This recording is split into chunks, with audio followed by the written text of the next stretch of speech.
So to start with, we have started on the first slide. That is basically the peak install capacity which India have, and as a like a national basis.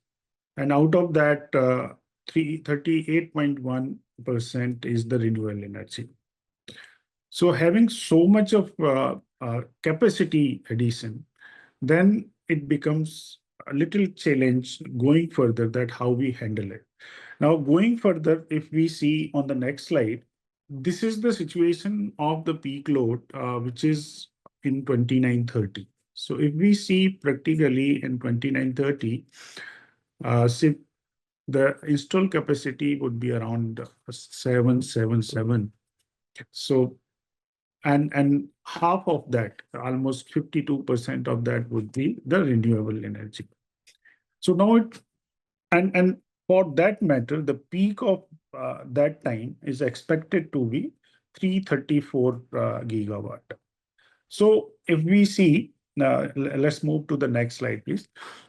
If we see in this slide, we have like targets of by 2030 as a national target. So solar around 292 gigawatt, wind 100 gigawatt, and overall share reaching to 52%. And that way, if we talk about uh, the install capacity at that time would be around 392 gigawatt. And whereas our peak demand would be 335 gigawatts. So going by this, what would happen to the renewable energy? It may be like there may be some not simultaneously wind and solar power coming simultaneously, but still it would be a challenge that how we will meet the night load going further. So unless there is a thought on this, and from utility point of view, I can share with you that we were seeing this situation far away, but it is reaching very fast. That what to do with the like uh, the thermal plants, and without thermal plants, we actually cannot survive in the long run because we require some amount of thermal plants. We cannot practically do away, and probably the situation or the solution can be that we have like new technology in thermal also. Actually, thermal plants, as of today, the minimum technical limit, say for example, 55%. So probably if we are able to reduce, like working on the technology, this thermal limit from 55 to say 25, then probably a lot many things would be solved. So probably that is the future. Of course, nobody knows the solution right now, but in times to come, definitely this is an area to work, that how we reduce the minimum technical limit, how much down we can go on the capacity and thermal plant. And second is the ramp rate.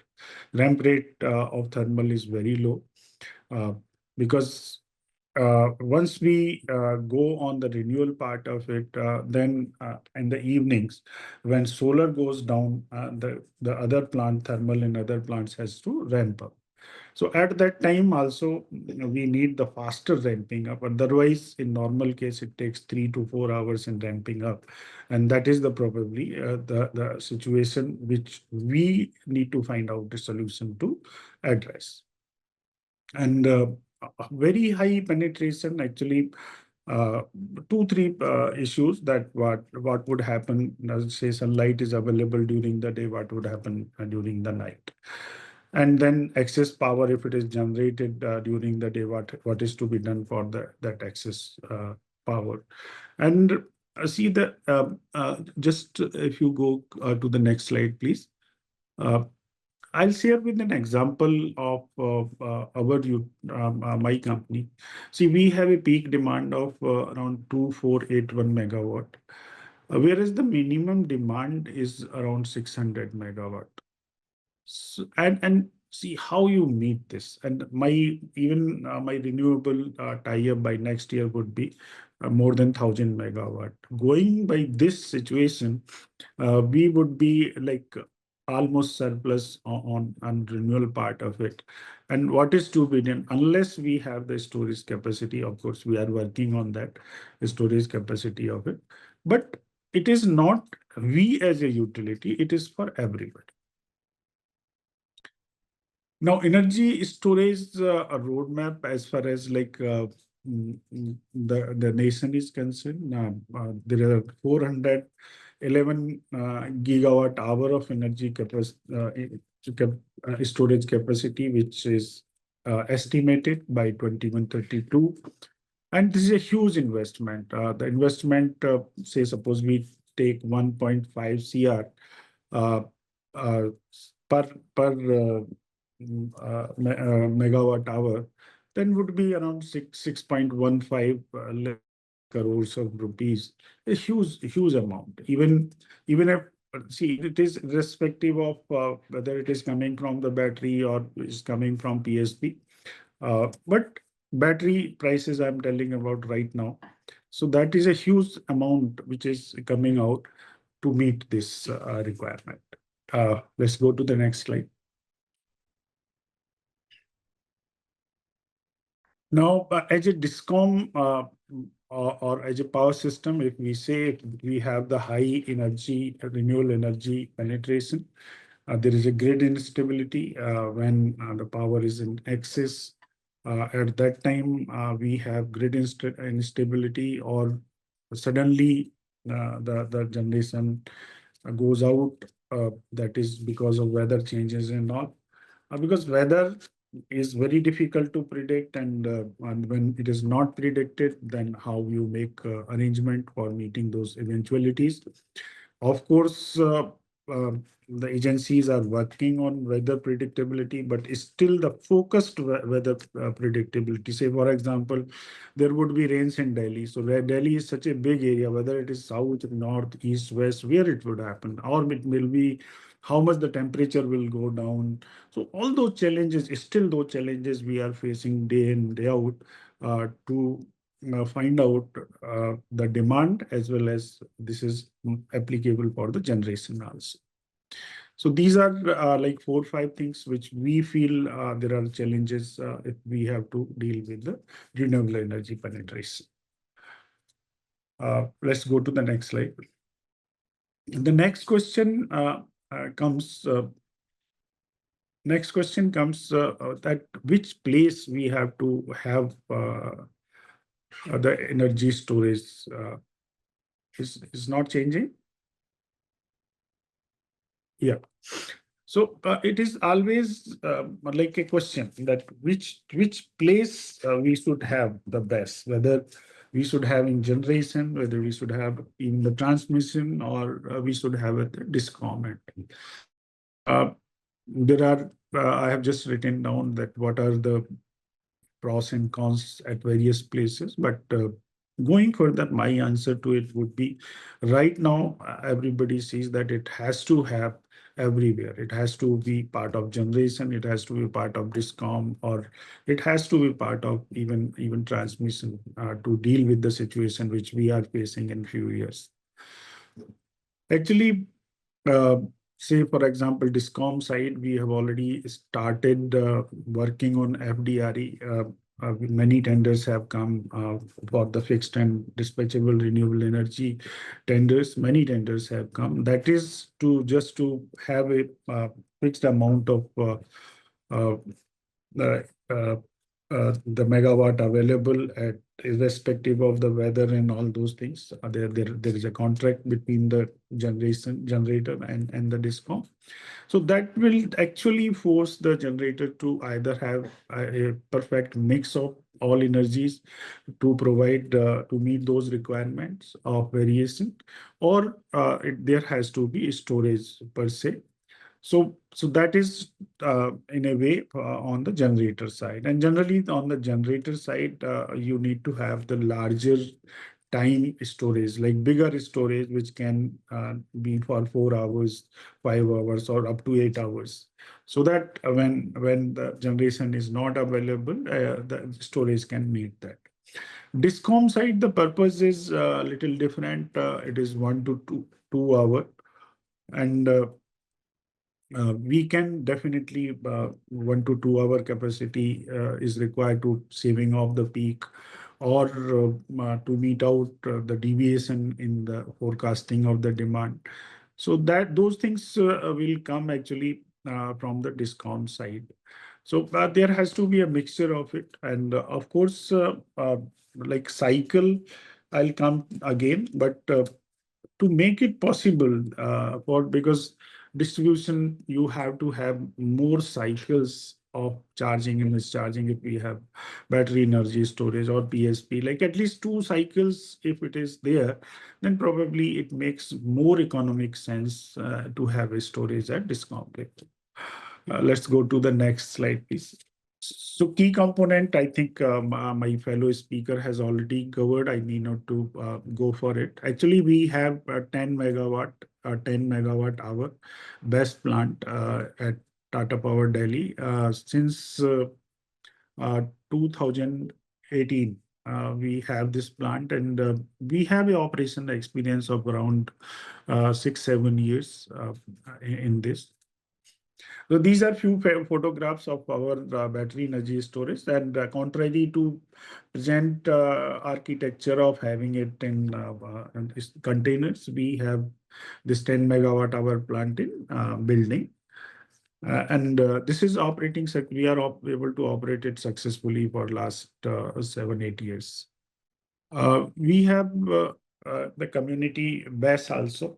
We can leave it for time being. We can go to the next year.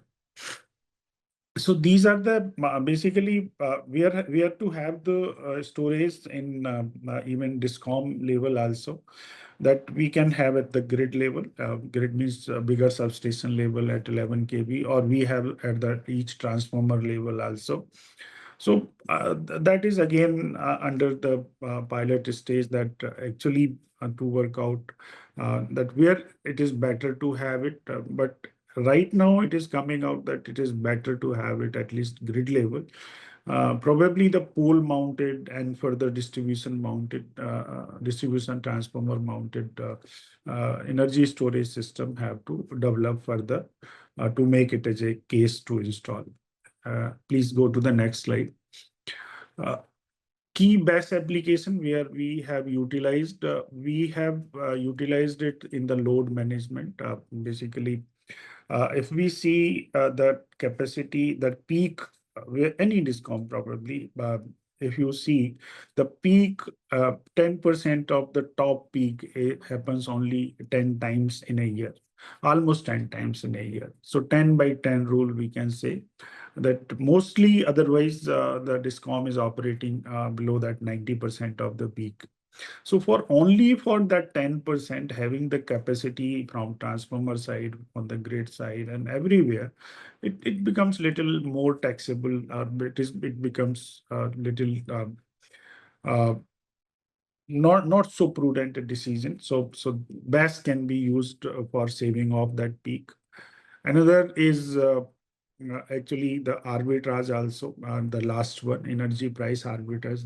If you see the energy prices during the days is 2 to 3 rupees, and the evening, if you see, is jump right, like at around 7-8 at evening, it jumps right around 10. So there is a huge price difference between the average which we take for the day and the average we take on the night. And that is the main the reason for this is that during the day, abundance of the solar energy and the solar power is there. So if we can store that power even as a viable price, and then deliver in the sorry, deliver in the evening, probably it makes a sense. Even BESS can be used. It is another example that if we see the actually the buses, the EVs, which are coming, which are part of the discom load, that buses generally start charging around 10 to 11 in the night, and it charges during a whole night and around uh, 5 to 6 a.m. in morning. till 5 to 6 a.m. in morning. So this is basically making the situation still worse when you don't have the solar energy and your buses are adding to it. This is a peculiar load curve of hours for a day.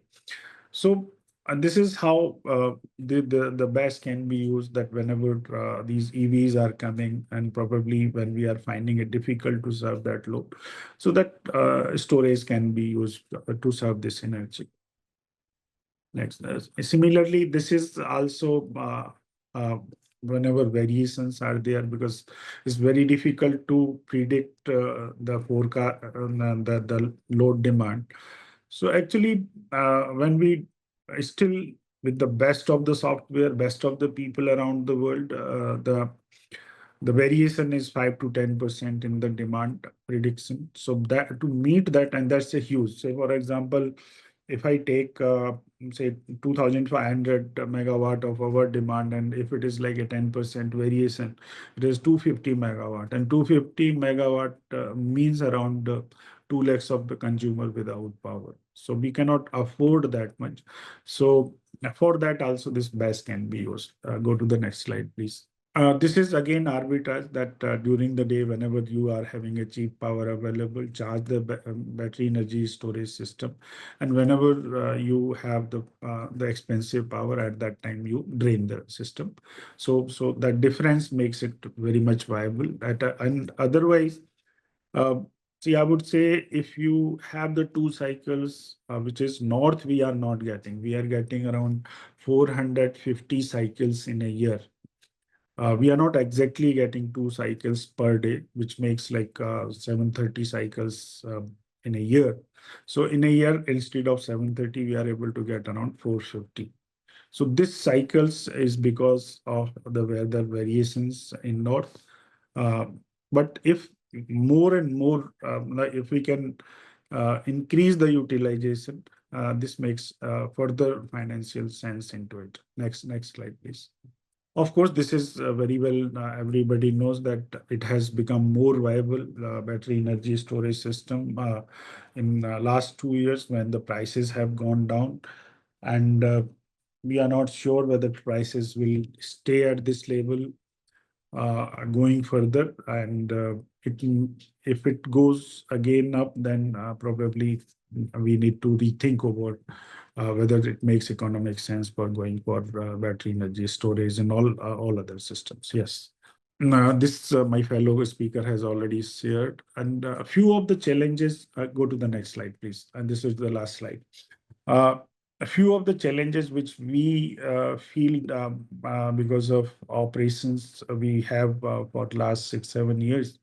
Uh, One is that one has to, like even Discom or anybody has to develop their technical and operational capabilities through training, through OEM and integrator. Otherwise, you become bound by OEM and integrators, and that is true for Discoms, and that is a lesson to be taken from the integrator side also. Because everything is in the hands of whoever is supplying the EMS. Everything is in his hand. So that capability, it needs to be developed, or at least few suppliers or few integrators are to be developed. Otherwise, you become almost a uh, practically working in a monopoly type of situation through your suppliers. Architecture, of course, that should be flexible. I don't know to what extent is possible. Third is like you should know whenever one is taking the supply of battery energy storage system, should know that who is my supplier for PCS, for my inverter, for my batteries. Because ultimately, if see, there are two systems, one is CAPEX and another is OPEX. Probably, if you have a CAPEX system, you have better control. OPEX, because you have defined something in the tender and you are running for 12 years, maybe like your requirement may change afterwards. So if you are you have taken a plant under capex, you are the owner of the plant. Probably you need to know that who are the suppliers, because the supplier who is supplying you the best, he will give you PCS, inverter, batteries, everything as a bundled thing. But you need later on you have to maintain everything. So these are all electronics, and they started giving troubles. Then who is your supplier, you need to know. And you probably have to have a discussion with those people, that it has happened many times, as it is like very obvious type of situation in many electronic equipment, that things are phased out after some time. So probably that is another thing from Discom side, that you need to know your OEM of subcomponents also. And then plan for the batteries, that later on at the end of the life, what you will do for the batteries. Third is that the cooling arrangement. Cooling arrangement, there is a huge requirement around, even a best system is around say 10 to 15% of energy is uh, lost as a heat, and that energy is to be taken out through a cooling system. So that cooling system has to work, otherwise batteries will not survive to the life expected out of them.